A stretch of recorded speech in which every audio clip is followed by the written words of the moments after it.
ഡൽഹി തിരഞ്ഞെടുപ്പിനെക്കാട്ടിലും ഞങ്ങൾ news India Malayalam ഇന്ന് ഉറ്റുനോക്കിയത് മറ്റൊരു തിരഞ്ഞെടുപ്പാണ്. അത് അയോധ്യയിലെ മിൽക്കിപൂർ എന്ന് പറയുന്ന നിയമസഭാ മണ്ഡലത്തിലെ തിരഞ്ഞെടുപ്പാണ്. ഒരുപക്ഷെ ഞങ്ങൾ ന്യൂസ് ഇന്ത്യ മലയാളം തന്നെയായിരിക്കും മിൽക്കിപൂറിന്റെ തിരഞ്ഞെടുപ്പിനെ കുറിച്ചുള്ള ഇത്രയധികം സ്റ്റോറികൾ മലയാളത്തിൽ തന്നെ എല്ലാ മാധ്യമങ്ങളും വെച്ച് കൊടുത്തത് എന്ന് ഞങ്ങൾക്ക് പറയാനായി സാധിക്കും.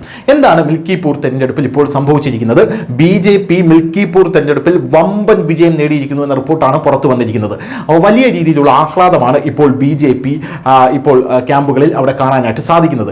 യോഗി ആദിത്യനാഥ് മോദിക്ക് ശേഷം ആര് എന്ന ഒരു ചോദ്യത്തിന് യോഗി ആദിത്യനാഥാണ് എന്ന് പറയുന്ന രീതിയിൽ അടിവരയിടുന്ന ഒരു തെരഞ്ഞെടുപ്പാണ് ഇപ്പോൾ മിൽക്കിപൂരിൽ നടന്നിരിക്കുന്നത്. അതെങ്ങനെയെന്നല്ലേ, മിൽക്കിപൂരിലെ തെരഞ്ഞെടുപ്പിൽ അവധേഷ് പ്രസാദിന്റെ മകനായിട്ടുള്ള അജിത് പ്രസാദാണ് അവിടെ മത്സര രംഗത്ത് ഉണ്ടായിരുന്നത്.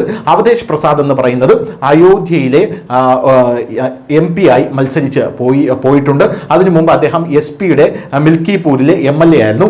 അയോധ്യ എന്ന് പറയുന്ന മണ്ഡലത്തിലെ MP ആയി അവധേഷ് പ്രസാദ് മത്സരിച്ച് ജയിച്ചു പോയപ്പോൾ BJP-യുടെ കയ്യിൽ നിന്നും ഈ മണ്ഡലം പോയി. അയോധ്യ മണ്ഡലം ലോക്സഭാ മണ്ഡലം BJP വിജയിക്കുമെന്നാണ് വിചാരിച്ചിരുന്നത്. പക്ഷേ SP-യുടെ അവധേഷ് പ്രസാദ് അവിടെ നിന്ന് വിജയിച്ചു.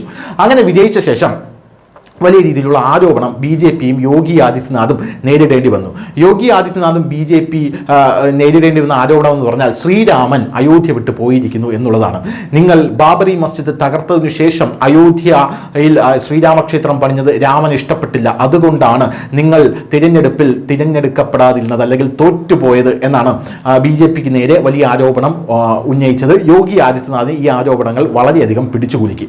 അല്ലെങ്കിൽ BJP ഈ അമ്പലം പൂർത്തിയാകുന്നതിന് മുമ്പാണ് അതിൻ്റെ ഉദ്ഘാടന കർമ്മം നിർവഹിച്ചത്, വിഗ്രഹ പ്രതിഷ്ഠാ ചടങ്ങ് നിർവഹിച്ചത്. അത് ശ്രീരാമന് ഇഷ്ടപ്പെട്ടിട്ടില്ല.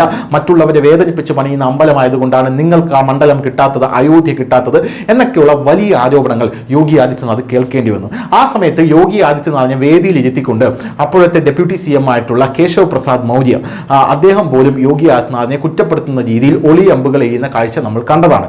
ഇങ്ങനത്തെ ഒരു സാഹചര്യത്തിൽ മിൽക്കിപൂർ എന്ന് പറയുന്ന അയോധ്യയിലെ MP ആയിട്ടുള്ള നിലവിലെ MP ആയിട്ടുള്ള അവധേഷ് പ്രസാദിന്റെ മുൻ MLA ആയിരുന്ന മണ്ഡലം മിൽക്കിപൂർ പിടിക്കുക എന്നുള്ളത് യോഗി ആദിത്യനാഥിന്റെ അഭിമാന പ്രശ്നമായി മാറുകയായിരുന്നു. യോഗി ആദിത്യനാഥ് മിൽക്കിപൂർ പിടിക്കാനായി തുനിഞ്ഞിറങ്ങുകയായിരുന്നു. യഥാർത്ഥത്തിൽ മിൽക്കിപൂർ എന്ന് പറയുന്നത് BJP-ക്ക് ഒരു ബാലികേറാം മലയാണ്. മിൽക്കിപൂരിൽ ഉള്ളത് മുസ്ലിം ഡോമിനേറ്റഡ് ഏരിയയാണ്. മുസ്ലിങ്ങളുടെ വോട്ട് അതിനിർണായകമാണ്. അവിടെ BJP എങ്ങനെ വിജയിക്കും, ഒരു ചുക്കും ചുണ്ണാമ്പും നടക്കില്ല എന്ന് വളരെയധികം ആത്മവിശ്വാസത്തോടെയാണ് അഖിലേഷ് യാദവ് അന്ന് പറഞ്ഞത്. ഇവിടെ നിങ്ങൾക്കൊന്നും ചെയ്യാൻ സാധിക്കില്ല, കാരണം ഇവിടെ ഞങ്ങളുടെ അടിത്തറ ഒന്ന് ഇളക്കണമെങ്കിൽ, അതൊരു കല്ല് ഇളക്കണമെങ്കിൽ പോലും നിങ്ങൾക്ക് നൂറ്റാണ്ടുകൾ തപസ്സിരിക്കേണ്ടി വരും എന്നാണ് യോഗി ആദിത്യനാഥ് നോക്കി അഖിലേഷ് യാദവ് വെല്ലുവിളിച്ചത്. യോഗി ആദിത്യനാഥ് വ്യക്തമായിട്ടുള്ള ഒരു പ്ലാൻ തയ്യാറാക്കി. യോഗി ആദിത്യനാഥ് ചെയ്തത് ഈ മിൽക്കിപൂരിലെ ഓരോ വാർഡിനും ഓരോ മന്ത്രിമാരെ നിയോഗിക്കുകയാണ് ചെയ്തത്. ഓരോ വീടുകളിലും കയറി ഇറങ്ങുക, കുടുംബ യോഗങ്ങൾ നടത്തുക. അങ്ങനെ മന്ത്രിമാർ ഓരോ വാർഡുകളിലും അവിടെ വിന്യസിച്ചു. ആ മന്ത്രിമാർക്ക് മുകളിൽ അവരെ നിയന്ത്രിക്കാൻ ഓരോ സോണുകളായി തിരിച്ച് വേറെ മന്ത്രിമാരെ നിയോഗിച്ചു. ഈ മന്ത്രിമാരെ എല്ലാം നിയന്ത്രിക്കാനായി കേശവ് പ്രസാദ് മൗര്യ അതിന്റെ തലപ്പത്ത് വെച്ചു. അതിനുശേഷം യോഗി ആദിത്യനാഥ് സ്വയം നേതൃത്വം ഏറ്റെടുത്ത് മിൽക്കിപൂരിൽ പ്രചാരണത്തിനിറങ്ങി എന്നുള്ളതാണ് യോഗി ആദിത്യനാഥിന്റെ തന്ത്രം. യോഗി ആദിത്യനാഥ് കുംഭമേള നടക്കുന്ന ഈ സമയത്ത് വലിയ രീതിയിൽ മിൽക്കിപൂരിൽ ഇങ്ങനെ തിരഞ്ഞെടുപ്പിൽ ഇറങ്ങുന്നത് എങ്ങനെയാണ് എന്നുള്ളൊരു ചോദ്യം ഉണ്ടായിരുന്നു. കാരണം സമയം ഇല്ല, കുംഭമേളയുടെ പരിപാടി നോക്കണം, അതിനിടയിൽ ഇതുകൂടെ നോക്കണം. പക്ഷേ യോഗിക്ക് ഇത് അഭിമാന പോരാട്ടമായിരുന്നു. അങ്ങനെ അവിടെ ചന്ദ്രബാനു പാസ്വാൻ എന്ന് പറയുന്ന BJP-യുടെ സ്ഥാനാർത്ഥി ഇപ്പോൾ വമ്പൻ വിജയം നേടിയിരിക്കുകയാണ് എന്നുള്ള റിപ്പോർട്ടാണ് പുറത്തു വന്നത്. 65,000 വോട്ടുകളുടെ ഭൂരിപക്ഷത്തിൽ എത്രയാണ്?